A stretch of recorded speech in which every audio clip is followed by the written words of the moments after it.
अच्छा जी, तो last lecture में हमने आइगन वैल्यूज़ और आइगन वेक्टर्स डिस्कस किए, जिसमें इसका फ़ायदा ये था कि बाज़ दफ़ा जब वेक्टर्स को हम ट्रांसफॉर्म करते हैं तो उसके मैग्नीट्यूड और डायरेक्शंस चेंज हो जाते हैं। तो उसकी पोजीशंस वगैरह अगर लेट सपोज हम बरकरार रखें तो उसके लिए कुछ एक मेथड हमें चाहिए था, जिसको हमने फॉलो किया और आइगन वैल्यूज़ और आइगन वेक्टर्स हमने उसके लिए कैलकुलेट किए। तो लास्ट लेक्चर में हमने इसको कैलकुलेशन की थी 2x2 मैट्रिक्स के लिए, और अभी आज की क्लास में हम 3x3 जिसके लिए आइगन वैल्यूज़ और आइगन वेक्टर्स हम कैलकुलेट करेंगे। और दूसरा एक कंसेप्ट आता है फिर डायगनलाइजेशन का।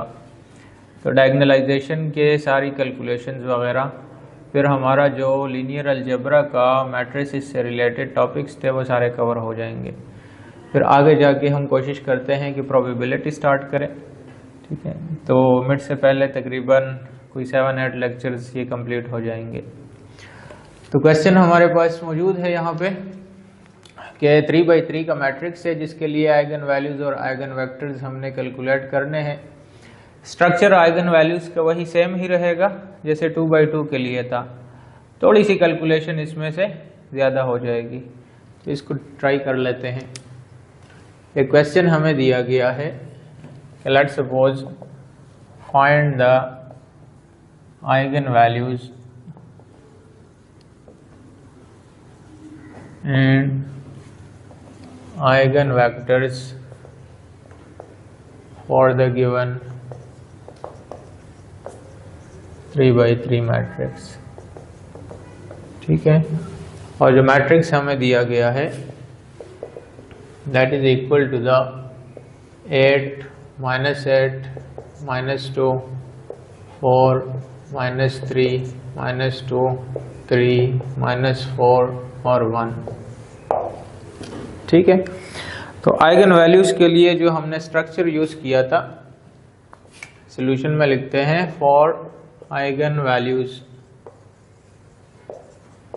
अब आइगन वैल्यूज़ के लिए स्ट्रक्चर हमने यूज़ किया था कि A minus lambda identity equal to 0, ठीक है। तो वही सेम स्ट्रक्चर को आपने फॉलो करना है और उसी तरीके से आपने इसको एक्सपेंड करना है। फिर तो अगर हम इसमें वैल्यूज़ पुट करें तो ये आ जाएगा। अभी हम ये डिटर्मिनेंट्स की लाइंस नहीं लगाते, पहले इसको सिंप्लीफाई कर देते हैं, एंड पे जाके इसका डिटर्मिनेंट फाइंड कर लेंगे।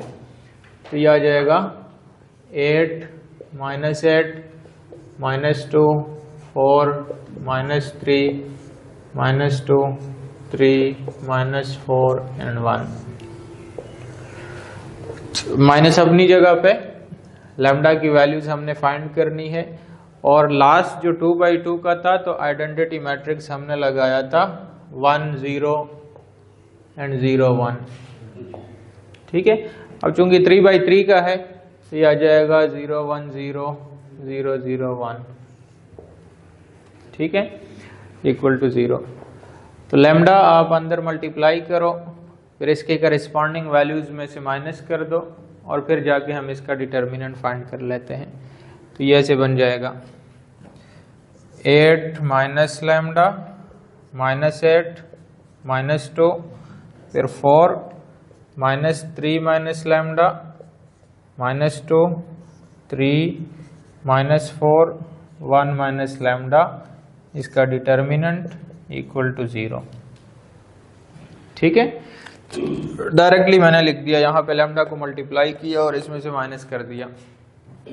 अब जब हमने कोफैक्टर मेथड पढ़ा था तो उसमें डिटर्मिनेंट को हमने ऐसे फाइंड किया था कि इसको हमने एक्सपेंड किया था with respect to first row, ठीक है। तो अगर हम यहाँ पे इसको with respect to first row expand करेंगे तो इसको ऐसे लिख देंगे, ये बन जाएगा expanding with respect to first row, ठीक है। तो ये आ जाएगा 8 माइनस लैम्डा। आप देखो जो 8 माइनस लैम्डा जिस रो में और जिस कॉलम में है उसको स्किप कर देंगे, और बाकी जो वैल्यूज बचती है वो लिख देंगे -3 माइनस लैम्डा, फिर उसके बाद -2, फिर -4 एंड 1 माइनस लैम्डा।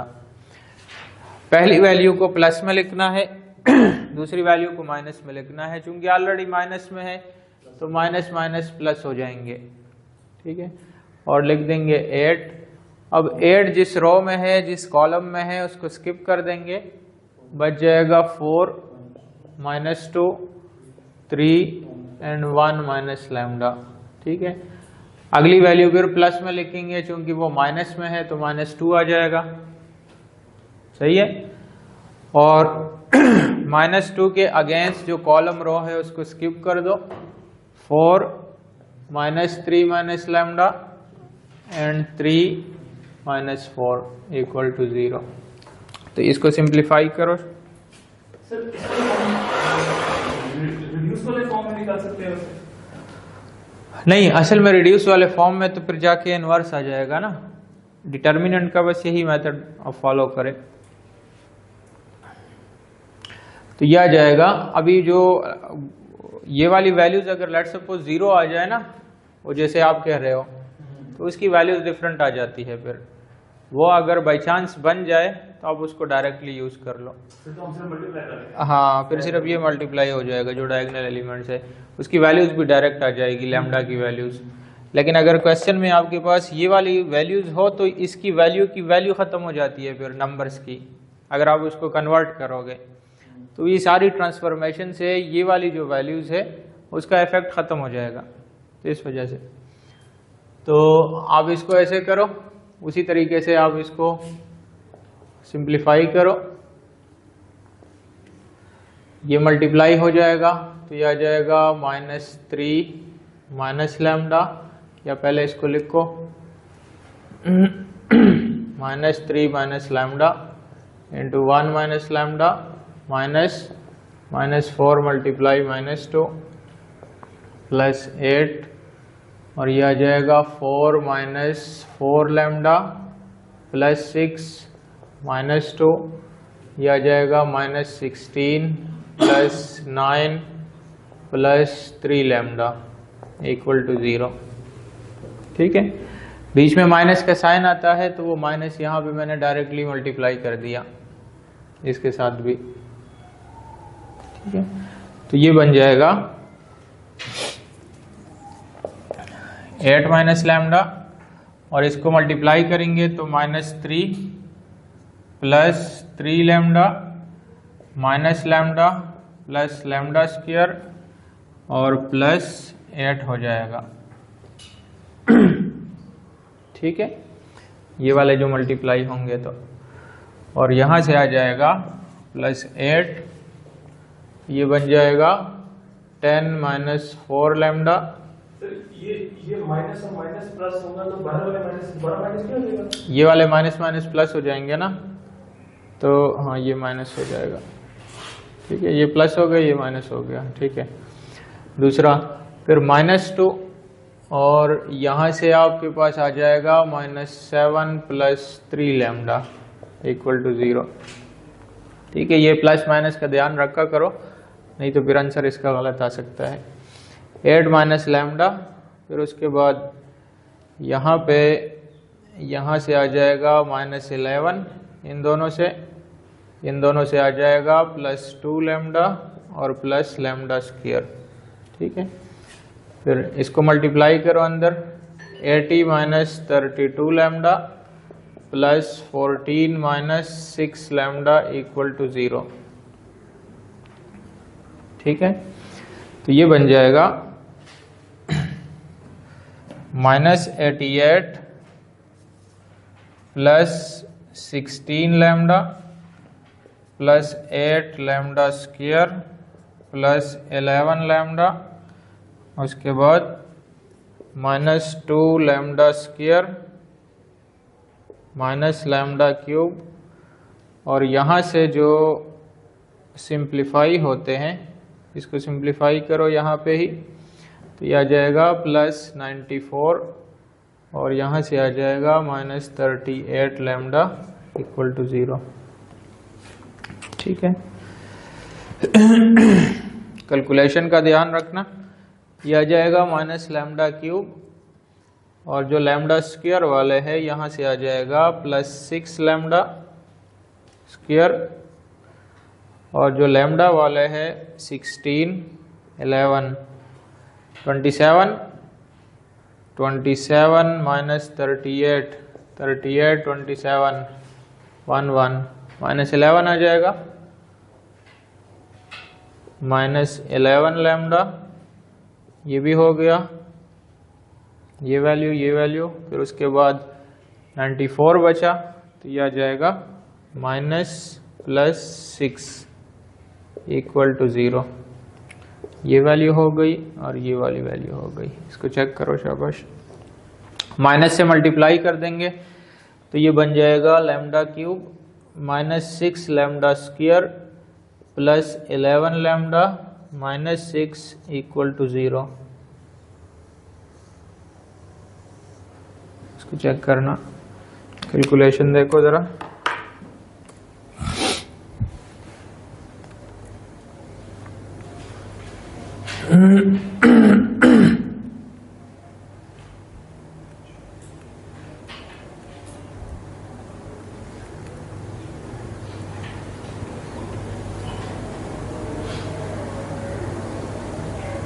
ठीक है,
कैलकुलेशन क्लियर है।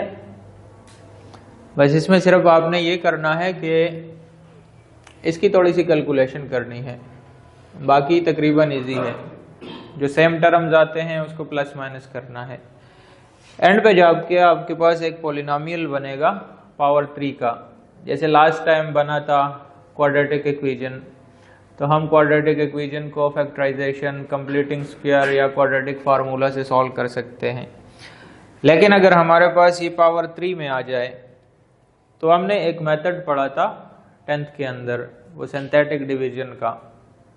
बहरहाल उसको आसान बना देते हैं और भी, यहाँ तक कंप्लीट करो फिर उसको आगे चलाते हैं, ठीक है।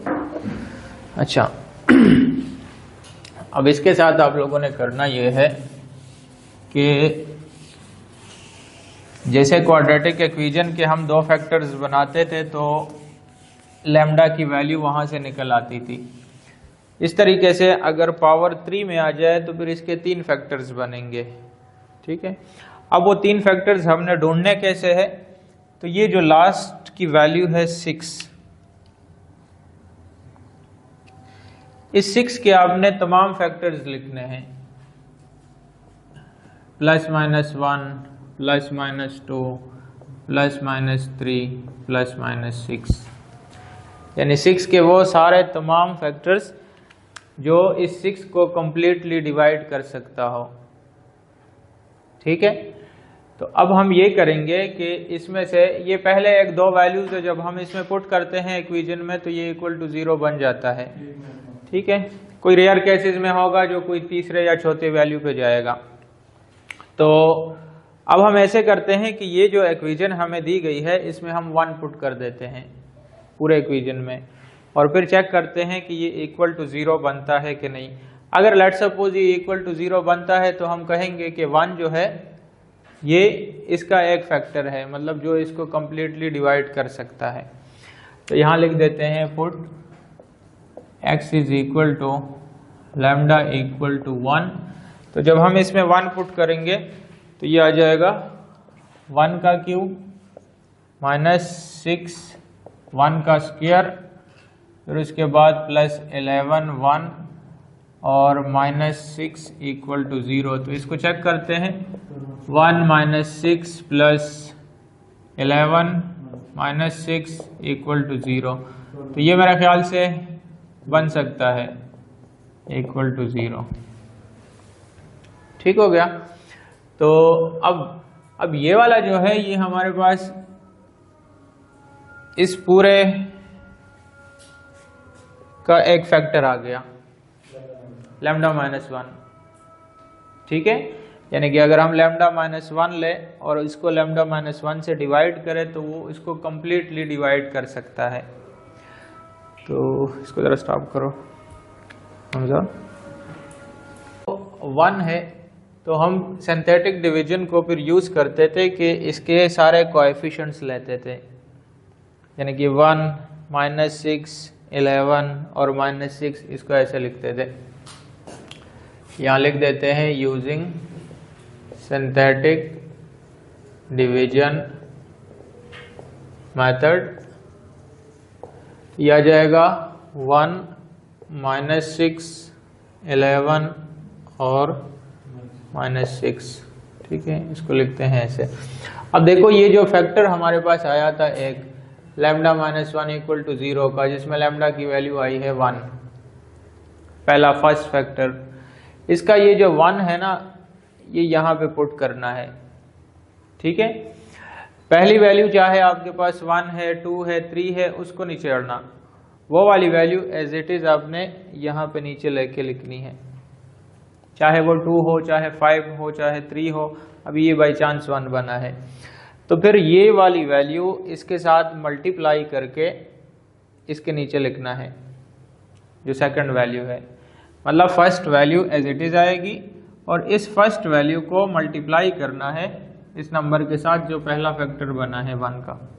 ठीक है, तो यहाँ से आ जाएगा -5, फिर जाके ये वाला -5 अगेन इस नंबर से मल्टीप्लाई करना है जो 1 है, इससे मल्टीप्लाई करेंगे -5 आ जाएगा, 11 - 5 से आ जाएगा 6, फिर 6 को मल्टीप्लाई करो इस 1 के साथ, ये आ गया 6 और एंड में जाके ये वाला ख़त्म हो जाएगा। ठीक है, अब हमारे पास जो वैल्यूज बची है वो ये वाली बची है। अब यहाँ से हम इसके क्वाड्रेटिक फॉर्म लिख सकते हैं, λ² -5 λ + 6 इक्वल टू 0। तो आप देखो कि हमारा एक फैक्टर वहाँ से आया था फर्स्ट, और 2 फैक्टर्स यहाँ से आ जाएंगे। तो जो यहाँ पे क्यूब की वैल्यू बनी है लैम्डा की 3 वैल्यूज आ जाएगी। ठीक है, अब आप इसको करो आगे, क्वाड्रेटिक फार्मूला लगाओ, फैक्टराइजेशन से करो, कंप्लीटिंग स्क्वायर से करो, जो मेथड आपको इजी लगे। तो ज़्यादातर हम फैक्टराइजेशन का मेथड यूज़ करते हैं जो कि इजीली हम उसको सॉल्व कर सकते हैं।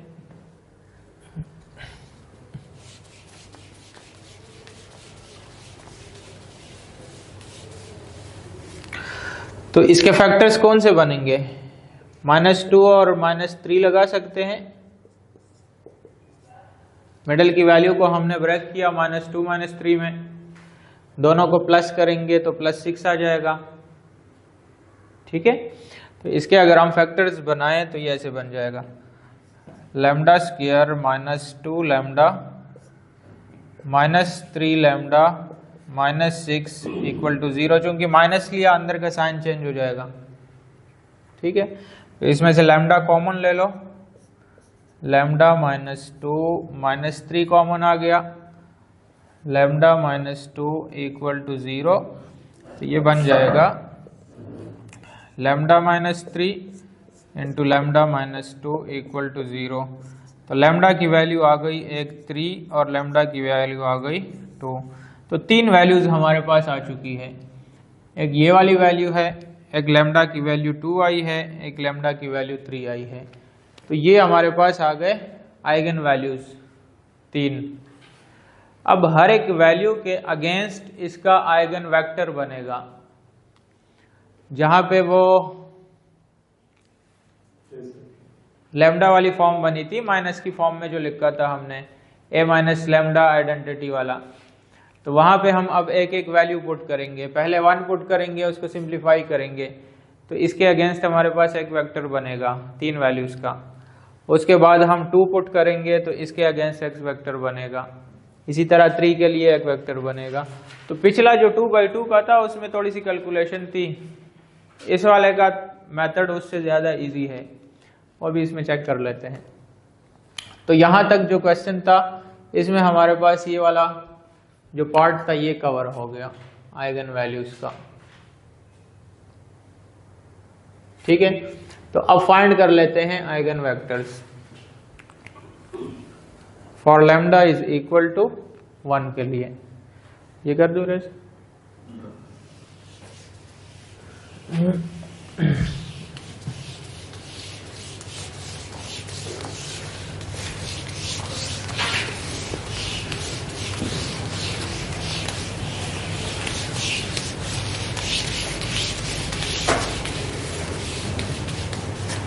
तो जो सेकंड पार्ट है उसमें फाइंड करना है आइगन वेक्टर्स। ठीक है, तो आइगन वेक्टर्स हम फाइंड कर रहे हैं फॉर लैम्डा इक्वल टू 1 के लिए। तो यह आ जाएगा ए माइनस लैम्डा आइडेंटिटी, और जो स्ट्रक्चर हमने यूज किया था इसको बेशक आप V1 लिख दो या V लिख दो, आपकी मर्जी है। ठीक है, कि उसमें ये पहला वेक्टर आ जाएगा V1 V2 V3 इस तरीके से इक्वल टू 0। तो ये मैट्रिक्स बताओ जरा क्या था, 8 माइनस लैम्डा, तो 8 माइनस 1 लिख देते हैं, डायरेक्ट वैल्यू पुट कर देते हैं उसमें। दूसरी वैल्यू थी -8 -2 4 -3 -1 -2 3 -4 1 -1। ठीक है, equal to 0। V1 V2 V3 equal to 0। ठीक है, इसको बेशक ना लिखो अभी, क्योंकि वो इसके अंदर फिर V1 V2 V3 आ जाएंगे। तो इसको सिंप्लीफाई करेंगे, 1 माइनस कर दिया, यहां से आ गया 7 -8 -2 4 -4 -2 3 -4 एंड 0, और ये आ गया V1 V2 V3 equal to 0। अच्छा, इसको जरा देखो, बाद में लिखना। जो 2x2 का था तो हमने ज्यादातर कोशिश की थी कि जो सेकंड रो है या जो कॉलम है उसको 0 बनाया जाए, आगे जाके उसकी कैलकुलेशन इजी बन जाती थी। अब 3x3 में काफी लेंथी कैलकुलेशन है, लेकिन एक शॉर्ट मेथड इसको बोलते हैं। हमने क्या करना है, पहले ये जो मैट्रिक्स है ना इसको कन्वर्ट करते हैं इक्वेशंस की फॉर्म में। ठीक है, तो इक्वेशन में जो हमने ये अभी डिटर्मिनेंट वाला मेथड अप्लाई किया था, उसी मेथड से ही हम इसकी वेक्टर्स जो है ना वो कैलकुलेट कर सकते हैं। तो पहले हम इसको कन्वर्ट कर देते हैं, ये आ जाएगा 7 V1 -8 V2 -2 V3 equal to 0। Then 4 V1, जैसे मल्टीप्लाई करते हैं, फर्स्ट रो फर्स्ट कॉलम, फिर सेकंड रो फर्स्ट कॉलम, फिर थर्ड रो फर्स्ट कॉलम, इस तरह से -4 V2 -2 V3, इसी तरीके से 3 V1 प्लस -4 V2, एंड ये वाला 0 आ जाएगा, 0 V3 equal to 0 equal to 0। ठीक है,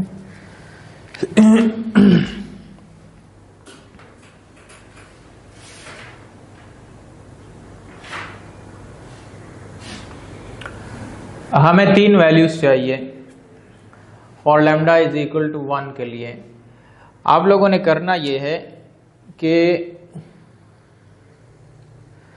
ये जो 3 इक्वेशंस यहाँ पे दी गई है ना, बाज दफा ऐसे होता है कि ये सारी वैल्यूज सेम आ जाती है किसी 2 वेक्टर्स के लिए।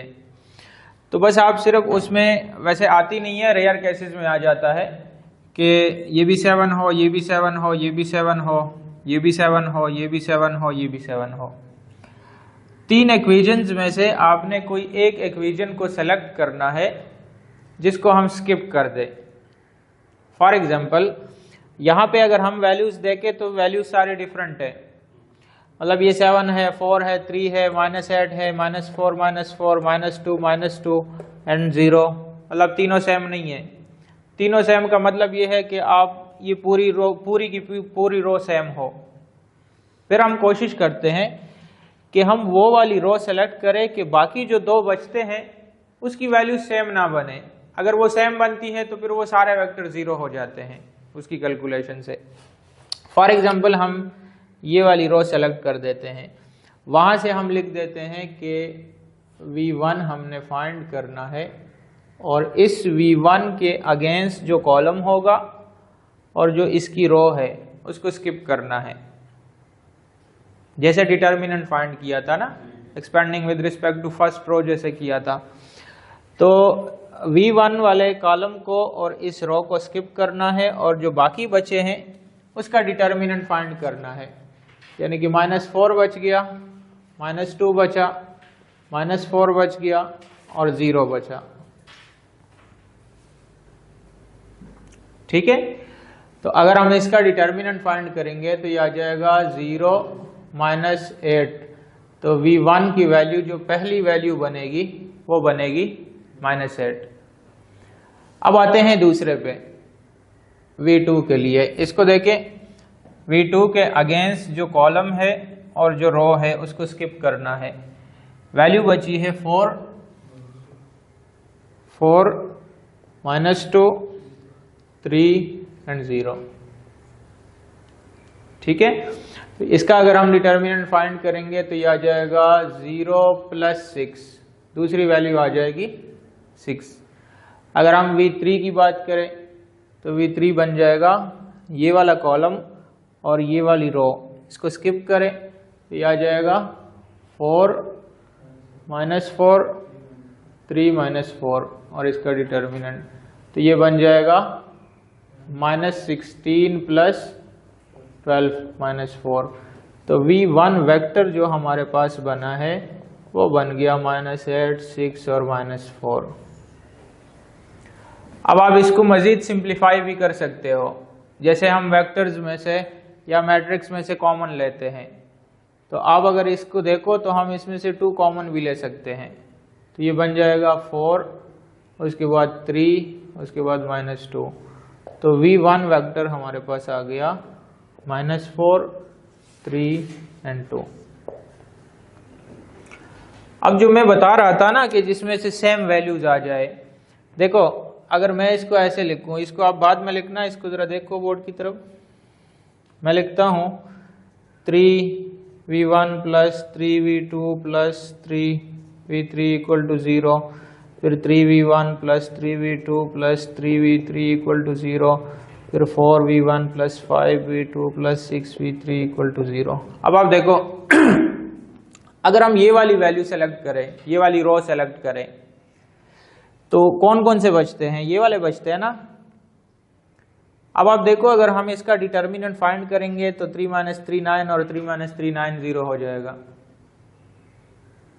समझ आ रही है बात की?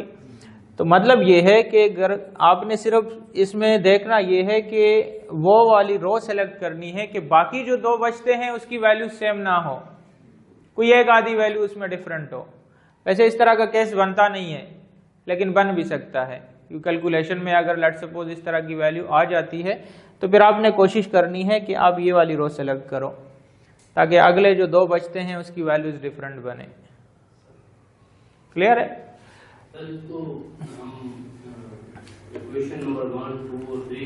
बिल्कुल कर सकते हो, उससे भी कर सकते हैं। तो वो काफ़ी लेंथी प्रोसेस, फिर वो सारा गॉस एलिमिनेशन और जॉर्डन करना पड़ेगा, तो उसकी ज़रूरत नहीं है। ठीक, तो नहीं तो वो फिर 2 क्वेश्चन बन जाएंगे आपके पूरे। अच्छा, तो ये वाली जो सारी कैलकुलेशन आई है ना, जो V1 वेक्टर आया है, ये आया है फॉर लैम्डा = 1 के लिए। सेम प्रोसेस रिपीट करना है फॉर लैम्डा = 2 के लिए, सेम प्रोसेस रिपीट करना है फॉर लैम्डा = 3 के लिए।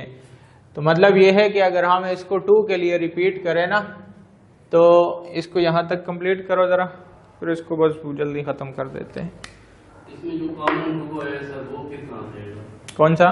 ये जो 2 कॉमन है सर, ये नहीं कंसिडर करते। जैसे हमने वो x1 कॉमन लिया था, हमें ये वाली वैल्यूज चाहिए बस जो वेक्टर में सिंप्लीफाइड फॉर्म में आ जाए। जैसे कोई आंसर फॉर एग्जांपल बनता है ना इस तरह से कि 26 और 13 लिखते हैं, तो ये भी आंसर होता है, लेकिन हम उसको सिंप्लीफाई करके 2 लिख देते हैं, तो हमें वो 2 चाहिए होता है, वो वाली फॉर्म नहीं चाहिए होती। ठीक है, तो वेक्टर ये होगा फिर।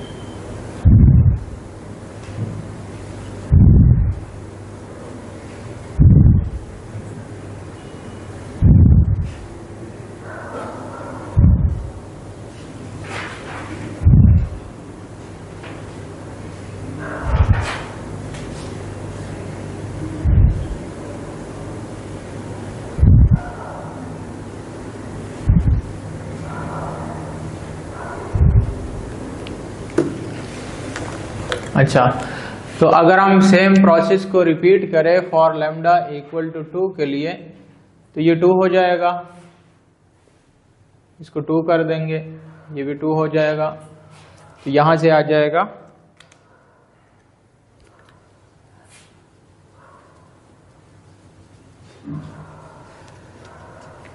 This will be equal to 6 -5 and -1। फिर उसको इसी तरीके से इक्वेशन में कन्वर्ट करना है और सेम प्रोसेस रिपीट करना है, तो 3 वेक्टर्स बन जाएंगे। ठीक है, लैम्डा 1 के लिए वेक्टर ये बनेगा, फिर लैम्डा 2 के लिए अलग सा वेक्टर, जब इसको मल्टीप्लाई करेंगे वो फिर खुद कर लेना। इसी तरीके से लैम्डा 3 के लिए, तो 3 वेक्टर्स बन जाएंगे। तो अब वो जो क्वेश्चन हमें अगर लेट्स सपोज 3/3 की फॉर्म में आ जाए, तो हम उसको इजीली कन्वर्ट कर सकते हैं आइगन वैल्यूज और आइगन वेक्टर्स में। बस आपको जो सिर्फ ये थोड़ा सा मसला आएगा वो यहाँ पे आएगा, ये जो फैक्टर्स लगाते हैं, बाज़ दफ़ा ये फैक्टर से भी सॉल्व नहीं होता। ठीक है, ये यहाँ से ये जो 6 के फैक्टर्स आए थे ना, ये वाले, तो वो जो एक्सप्रेशन बनी थी यहाँ पे इक्वेशन पॉलिनोमियल टाइप, उसमें हमने 1 पुट किया था पहले, फिर उसको चेक किया कि वो 0 बनता है कि नहीं बनता। अगर 0 बनता है, इसका मतलब ये है कि lambda -1 is a factor of this polynomial. अगर लेट सपोज 1 पे नहीं बनता, तो आप इसमें -1 पुट करोगे। अगर इससे भी नहीं बनता, फिर 2 की तरफ जाएंगे। मतलब पहले 1-2 वैल्यू में 0 हो जाता है, लेकिन हर एक नहीं होता, वो फिर जाके सॉफ्टवेयर के थ्रू करना पड़ेगा। ठीक है, उससे फिर उसकी सोल्यूशन ऐसे नहीं आएगी, वो डिफरेंट मेथड से। बहरहाल हम कोशिश करेंगे कि जो पेपर में या जो क्विज और असाइनमेंट से रिलेटेड है, तो उसको इसी तरीके से चलाएंगे कि पहले वो सॉल्व हो चुका हो, जिसके फैक्टर्स बनते हो, जो रेशनल फैक्टर्स के साथ आते हैं। अगर नहीं आते तो फिर हम उसको सॉफ्टवेयर के थ्रू देखेंगे कि उसकी सोल्यूशन कैसे बनेगी। ठीक है, तो ये पूरा मेथड था 3/3 का। फिर उसके बाद एक कंसेप्ट आता है डायगोनलाइजेशन का, आप लोग नमाज वगैरह पढ़ लो, फिर उसको फिर पढ़ लेते हैं। ठीक है, इसको स्टॉप कर दो।